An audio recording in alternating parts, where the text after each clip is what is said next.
Hi friends, എല്ലാവർക്കും my not ബുക്കിലേക്ക് സ്വാഗതം. ഇന്ത്യയെ കണ്ടെത്തൽ എന്ന പ്രസിദ്ധമായ ഗ്രന്ഥം എഴുതിയതാരും? ഇന്ത്യയെ കണ്ടെത്തൽ അല്ലെങ്കിൽ ഡിസ്കവറി ഓഫ് ഇന്ത്യ എഴുതിയത് ആരാണ്? അത് നമുക്കറിയാം, നമ്മുടെ ആദ്യത്തെ പ്രൈം മിനിസ്റ്റർ ജവഹർലാൽ നെഹ്റു ആണ് ഇന്ത്യയെ കണ്ടെത്തൽ എന്ന പ്രസിദ്ധമായ ഗ്രന്ഥം എഴുതിയത്. അപ്പോൾ അദ്ദേഹം ഇത് എഴുതിയത് 1942, 46 ആ ഒരു ടൈമിലാണ് അദ്ദേഹം എഴുതുന്നത്. 46-ലാണത് പബ്ലിഷ് ചെയ്യുന്നത് ഈ ബുക്ക്. അദ്ദേഹം ആ സമയത്ത് ഇംപ്രിസൺമെന്റിലായിരുന്നു. മഹാരാഷ്ട്രയിൽ അഹമ്മദ് നഗർ ഫോർട്ടിൽ വെച്ചിട്ടാണ് അദ്ദേഹം എഴുതുന്നത്. അവിടെ അദ്ദേഹം തടങ്കലിലായിരുന്നു. ഇനി ഇത് അദ്ദേഹം എഴുതിയത് ഇംഗ്ലീഷ് ലാംഗ്വേജിൽ തന്നെയാണ്. അതുകൂടി ഒന്ന് നോട്ട് ചെയ്യാം. ഇന്ത്യയെ കണ്ടെത്തൽ അല്ലെങ്കിൽ discovery of India.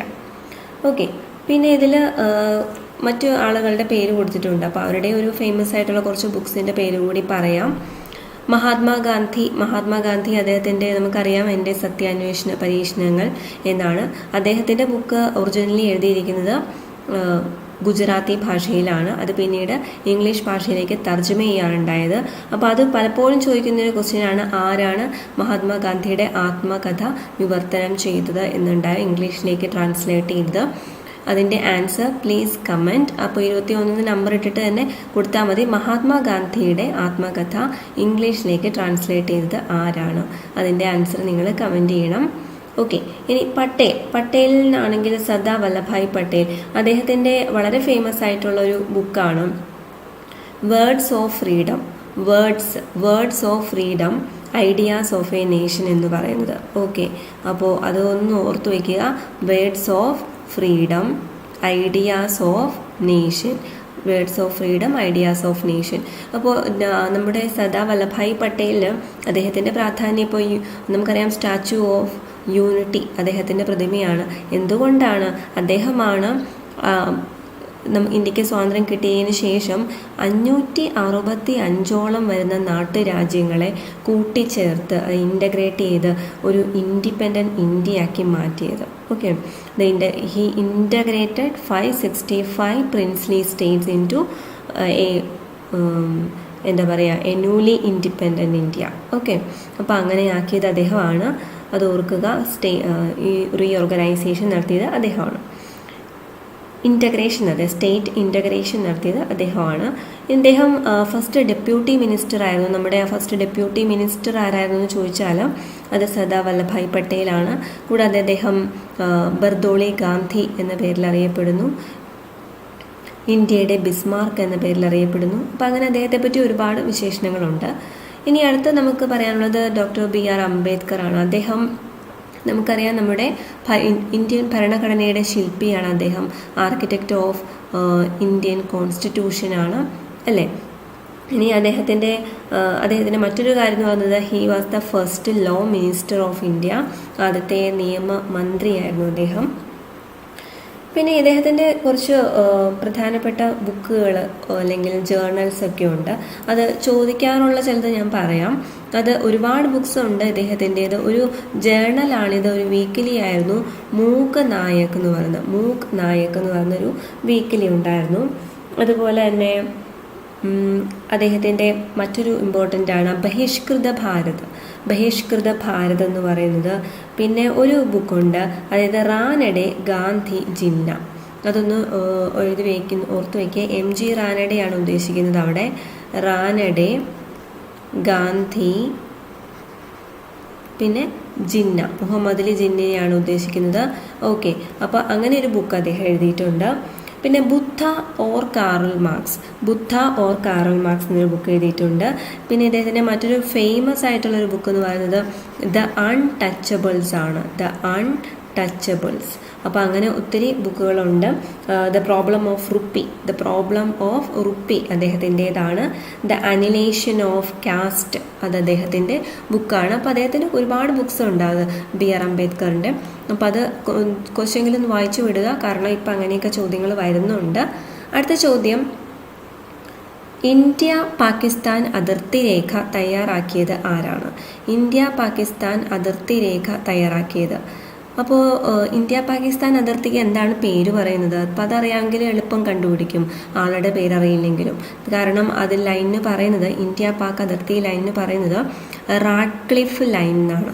Radcliffe line. ഈ റാഡ്ക്ലിഫ് ലൈൻ അപ്പോൾ ആരാണത് തയ്യാറാക്കിയത്? സിറിൽ റാഡ്ക്ലിഫിനായിരുന്നു അതിൻ്റെ ചുമതല. ഓക്കെ, അത് അദ്ദേഹമാണ് അത് തയ്യാറാക്കിയത്.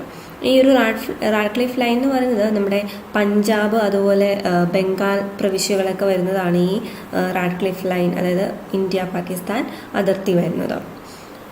ഇനി ഇത് വരുന്നത്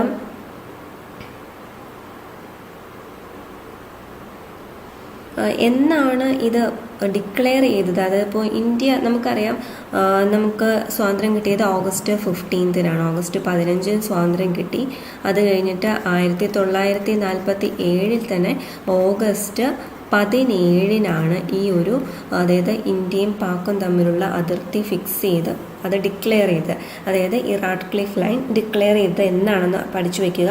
August 17 ഓക്കെ, അതാണ് ഡിക്ലെയർ ചെയ്തതെന്നും കൂടി ഒന്ന് ഓർത്ത് വെച്ചാൽ മതി. അടുത്ത ചോദ്യം, ഇന്ത്യയിൽ ആദ്യത്തെ പൊതു തെരഞ്ഞെടുപ്പ് നടന്ന വർഷം, ഫസ്റ്റ് ജനറൽ ഇലക്ഷൻ നടന്ന വർഷമാണ് ചോദിക്കുന്നത്. അതെന്ന് പറഞ്ഞാൽ 1951 ശരിക്കും. 51 മുതൽ 52 വരെ ഉണ്ടായിരുന്നു. ഇപ്പോൾ ഇവിടെ 52 കൊടുത്തിട്ടുണ്ട്. 1951 മുതൽ 52 വരെയുള്ള ആ ഒരു ഡ്യൂറേഷനിലാണ് നടന്നത്. അതായത് ഇലക്ഷൻ നടന്നത് കൃത്യമായിട്ട് ഡേറ്റ് പറയുകയാണെങ്കിൽ 25 ഒക്ടോബർ 1951 അതുപോലെ 21 ഫെബ്രുവരി വരെയാണ്. 21 ഫെബ്രുവരി 1952 വരെയാണ് ഈ ഒരു ഇലക്ഷൻ നടന്നത്. അതായത് ഫസ്റ്റ് ഇലക്ഷൻ ഓഫ് ലോക്സഭ. അപ്പോൾ ഫസ്റ്റ് ലോക്സഭ എന്ന് പറഞ്ഞു കഴിഞ്ഞാൽ എന്നാണ് രൂപീകരിച്ചത് എന്ന് ചോദിച്ചു കഴിഞ്ഞാൽ, ഇത് ഈ ഒരു സമയത്ത് ഇലക്ഷൻ നടന്നു. ഫസ്റ്റ് ലോക്സഭ, അതൊരു ഇമ്പോർട്ടൻറ്റ് ക്വസ്റ്റ്യൻ ആണ്. ആദ്യത്തെ ലോക്സഭ രൂപീകരിച്ചത് ഫസ്റ്റ് ലോക്സഭ എന്നായിരുന്നു 17 ഏപ്രിൽ 1982. 17 ഏപ്രിൽ 1952 ലോകസഭ സ്ഥാപിച്ചത് കേട്ടോ. ലോകസഭ സ്റ്റാർട്ട് ചെയ്തത് ഫസ്റ്റ് ലോക്സഭ എന്ന് പറയുന്നത്. അപ്പോൾ അതൊന്ന് ഓർത്ത് വയ്ക്കുക. ഈ 17 ഏപ്രിൽ ഇവിടെ ഒരു തൊട്ട് മുമ്പ് നമ്മൾ 17 ഓഗസ്റ്റ് പഠിച്ചത് ഓർക്കുക. ദെൻ ഈ ഫസ്റ്റ് ലോക്സഭയുടെ കാര്യം പറയുകയാണെങ്കിൽ അത് പിന്നീട് 5 വർഷം അത് ഭരിച്ചു. അതിനുശേഷം ഡിസോൾവ് ചെയ്യപ്പെട്ടു. നമുക്കറിയാം ലോക്സഭ ഡിസോൾവ് ചെയ്യും. 1987 ഏപ്രിൽ 4 അത് ഡിസോൾവ് ചെയ്തത്. 1957 ഏപ്രിൽ 4 അത് ഡിസോൾവ് ചെയ്തത്. ഇനി ഒരു കാര്യം കൂടി ഓർക്കാം. ഇതിൻ്റെ ഫസ്റ്റ് സെഷൻ നടന്നത് 1982 മെയ് 13 അതുപോലെ എത്ര മെമ്പേഴ്സ് ഉണ്ടായിരുന്നു ഈ ഫസ്റ്റ് ലോക്സഭയിൽ നിന്നും കൂടി നോക്കി വയ്ക്കുക. 489 പേരാണ് ഉണ്ടായിരുന്നത്. ഓക്കെ, അപ്പോൾ ഇനി അതിൻ്റെ ആദ്യത്തെ സ്പീക്കർ അറിയാം, GV മാവ്ലങ്കാറാണ്. അതുപോലെ ആദ്യത്തെ ഡെപ്യൂട്ടി സ്പീക്കറും കൂടി ചോദിക്കാം, M.A. അയ്യങ്കാർ ആയിരുന്നു അതിൻ്റെ ആദ്യത്തെ ഡെപ്യൂട്ടി സ്പീക്കർ. അടുത്ത ചോദ്യം, ഇന്ത്യൻ സമ്പദ് വ്യവസ്ഥ ഏതു പേരിൽ അറിയപ്പെടുന്നു? ഇന്ത്യയുടെ സമ്പദ് വ്യവസ്ഥ എന്ന് പറയുന്നത് ഇപ്പോഴേ ഇന്ത്യയുടെ സമ്പദ് വ്യവസ്ഥ മിക്സഡ് എക്കണോമി എന്നാണ് അറിയപ്പെടുന്നത്. മിക്സഡ് എക്കണോമി എന്ന് വെച്ചാൽ മിശ്ര സമ്പദ് വ്യവസ്ഥ എന്നാണ്. മിശ്ര സമ്പദ് വ്യവസ്ഥ. ഇപ്പോൾ ഈ മിക്സഡ് എക്കണോമി എന്ന് വെച്ചാൽ എന്താണെന്ന് വെച്ചാൽ ഈ പ്രൈവറ്റും അതുപോലെ പബ്ലിക് സെക്ടറും പബ്ലിക് സെക്ടറും എന്താ പറയുക, അവർ രണ്ടുപേരും സൈഡ് ബൈ സൈഡ് പോകുന്നതാണ് ഈ ഒരു മിശ്ര സമ്പദ് വ്യവസ്ഥ എന്ന് പറയുന്നത്. ഇപ്പോൾ സ്വാതന്ത്ര്യത്തിന് മുൻപ് വരെ ഇന്ത്യയുടെ സമ്പദ് വ്യവസ്ഥ എന്ന് പറയുന്നത് ലേസസ് ഫെയറി സമ്പദ് വ്യവസ്ഥയായിരുന്നു. ലേസസ് ഫെയറി പോളിസി ആയിരുന്നു ഉണ്ടായിരുന്നത്.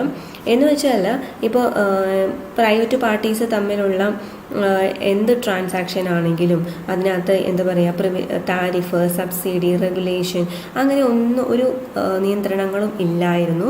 Laces fairy. അപ്പോൾ ഒരാൾക്ക് എത്ര വേണമെങ്കിലും സമ്പാദിക്കാം, അങ്ങനെയുള്ള രീതിയിൽ ആയിരുന്നു ക്യാപിറ്റലിന് ഇമ്പോർട്ടൻസ് കൊടുത്തുകൊണ്ടുള്ളത്. അപ്പോൾ ഇത് ഓർത്താൽ മതി. സ്വാതന്ത്ര്യത്തിന് മുമ്പ് ഇന്ത്യയുടെ സമ്പദ് വ്യവസ്ഥ ലേസസ് ഫെയറി എന്നറിയപ്പെട്ടു.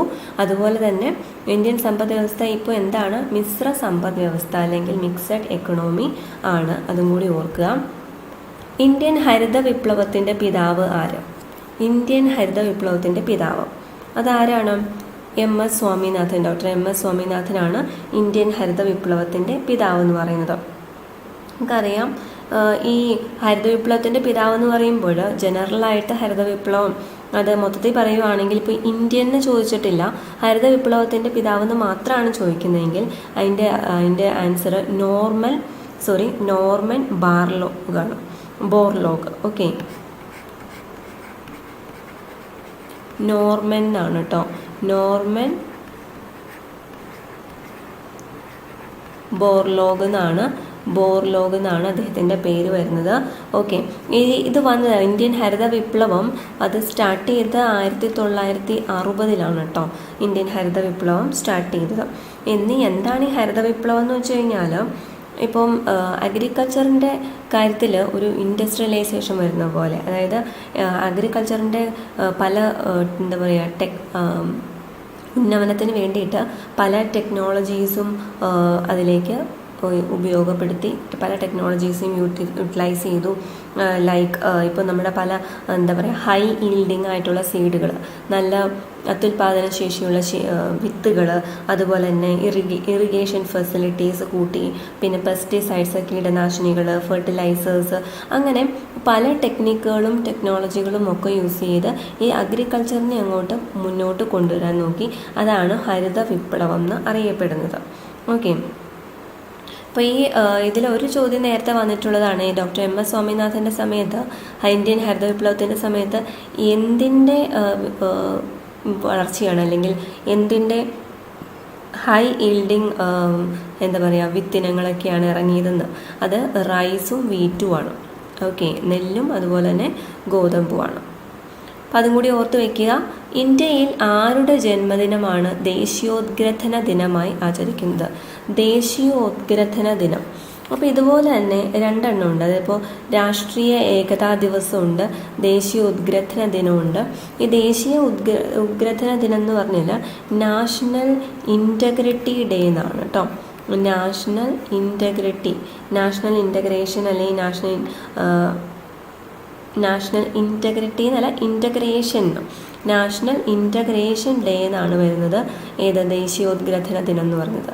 ഇതുപോലെ തന്നെ മറ്റൊന്നാണ് നാഷണൽ യൂണിറ്റി ഡേ. എന്താണ് നാഷണൽ യൂണിറ്റി ഡേ?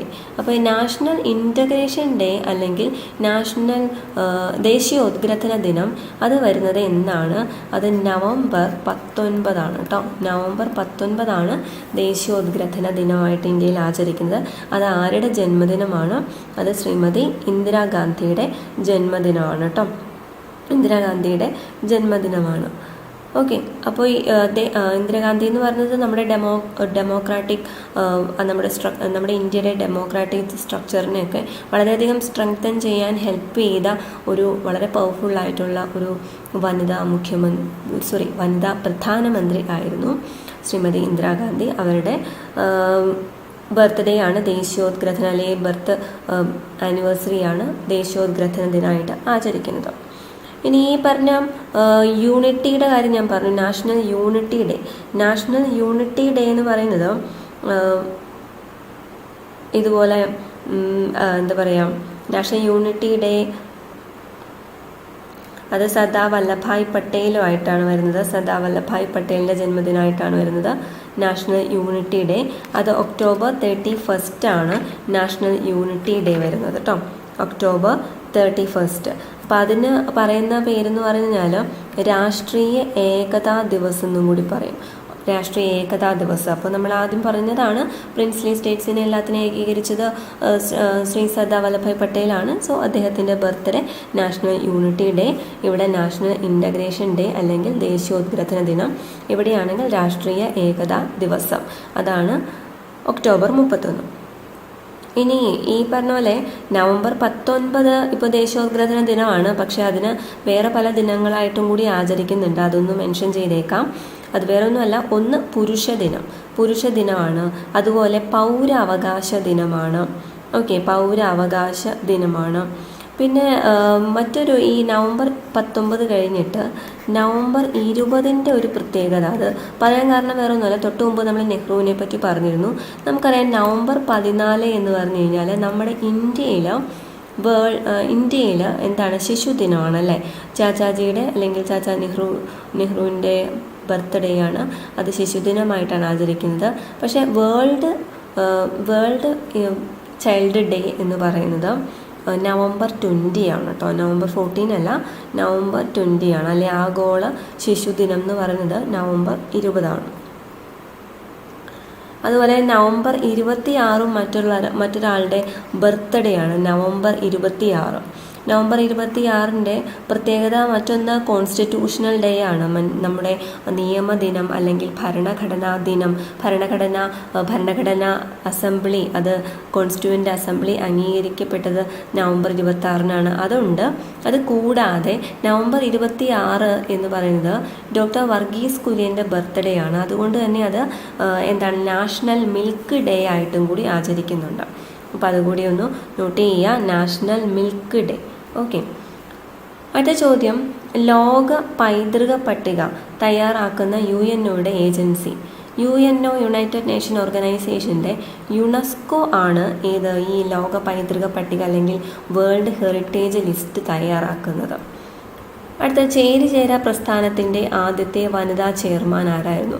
ചേരിചേര പ്രസ്ഥാനത്തിൻ്റെ, അതായത് നോൺ അലൈൻമെൻറ്റ് മൂവ്മെൻ്റ് എന്നാണ് പറയുക, അതിൻ്റെ ആദ്യത്തെ വനിതാ ചെയർമാൻ സിരിമാവോ ഭണ്ഡാര നായികയായിരുന്നു. സിരിമാവോ ഭണ്ഡാര നായിക എന്ന് പറയുന്നത് ശ്രീലങ്കൻ പ്രധാനമന്ത്രിയായിരുന്നു. ഒരു വനിത ആദ്യമായിട്ട് ആ ഒരു പൊസിഷനിൽ എത്തുന്നത് സിരിമാവോ ഭണ്ഡാര നായികയായിരുന്നു. അങ്ങനെ ആദ്യത്തെ വനിതാ പ്രധാനമന്ത്രി വേൾഡിൽ തന്നെ നോക്കുമ്പോൾ ആ ഒരു പൊസിഷനിൽ ഇരിക്കുന്ന പ്രധാനമന്ത്രി എന്നല്ല, അത്രയും ഹൈ പൊസിഷനിൽ ഇരിക്കുന്ന ആദ്യത്തെ വനിത സിരിമാവോ ഭണ്ഡാര നായിക ആയിരുന്നു. ഒന്നാം സ്വാതന്ത്ര്യ സമരം പൊട്ടിപ്പുറപ്പെട്ട വർഷം ഏതാണ്? ഒന്നാം സ്വാതന്ത്ര്യ സമരം പൊട്ടിപ്പുറപ്പെട്ട വർഷം അത് ഏതാണ്? 1857. അതിലൊന്നും സംശയമില്ല, 1857. നമുക്കറിയാം എവിടെയാണ് പൊട്ടിപ്പുറപ്പെട്ടത്, അതും കൂടി പറയാം. എവിടെയാണ്? മീററ്റിലാണ് അല്ലേ? മീററ്റിലാണ്. അത് 1857 മെയ് 10 സ്റ്റാർട്ട് ചെയ്തത്. ഇനി ആദ്യത്തെ രക്തസാക്ഷി, ഒന്നാം സ്വാതന്ത്ര്യ സമരത്തിലെ ആദ്യത്തെ രക്തസാക്ഷി, അതും കൂടി ഒന്ന് ജസ്റ്റ് ഓർത്തു വെക്കുക. എന്താണ്? മംഗൾ പാണ്ഡെയുടെ ലൈഫിനെ ബേസ് ചെയ്തിട്ടൊരു മൂവിയുണ്ട്, ഒരു ഹിന്ദി മൂവിയുണ്ട്, അമീർ ഖാനൊക്കെ നായകനായിട്ടുള്ള. ദ റൈസിംഗ് എന്നാണ് അതിൻ്റെ പേര്. Okay, the rising. അടുത്ത ചോദ്യം, INS സിന്ധു രക്ഷ എന്ന അന്തർവാഹിനി കപ്പലിൽ 3.5 മണിക്കൂർ, ശരിക്കും സിന്ധു രക്ഷക് എന്നാണ് വേണ്ടത് അതിൻ്റെ പേര്, 3.5 മണിക്കൂർ സമുദ്രയാത്ര നടത്തിയ ആദ്യത്തെ ഇന്ത്യൻ രാഷ്ട്രപതി അത് ആരാണ്? ഡോക്ടർ APJ അബ്ദുൽ കലാമാണ്. ഈ INS സിന്ധു രക്ഷക് എന്ന് പറയുന്നത് ഒരു റഷ്യൻ മെയ്ഡ് ഒരു ഡീസൽ എൻജിൻ സബ്മറൈനാണ്, അന്തർവാഹിനിയാണ്. അത് ഇന്ത്യൻ നേവിക്ക് വേണ്ടിയാണ് പണി കഴിപ്പിച്ചത്. ഇത് കമ്മീഷൻ ചെയ്ത ഡേറ്റ് പറഞ്ഞാൽ 1997 ഡിസംബറിലാണ്. ഡിസംബർ 24 അത് ഓർത്തിരിക്കാൻ കാരണം വേറെ ഒന്നുമല്ല, ക്രിസ്മസിന് തൊട്ടേ തലേദിവസമാണ്. അതാണ് കമ്മീഷൻ ചെയ്തത്. പിന്നെ അത് ഡീകമ്മീഷൻ ചെയ്തത് 2017. 97 കമ്മീഷൻ ചെയ്തിട്ട് ഡീകമ്മീഷൻ ചെയ്ത് 2017. പക്ഷേ 2013 തന്നെ പല നാശനഷ്ടങ്ങളും ഒക്കെ വന്നുകൊണ്ട് 2013 തന്നെ അത് ഔട്ട് ഓഫ് സർവീസ് ആയായിരുന്നു. അപ്പോൾ ഇത് ഓർത്ത് വയ്ക്കുക. INS സിന്ധു രക്ഷക് ആദ്യമായിട്ട് ട്രാവൽ ചെയ്തത് ഡോക്ടർ APJ അബ്ദുൽ കലാമാണ്. So thank you so much for watching this lesson.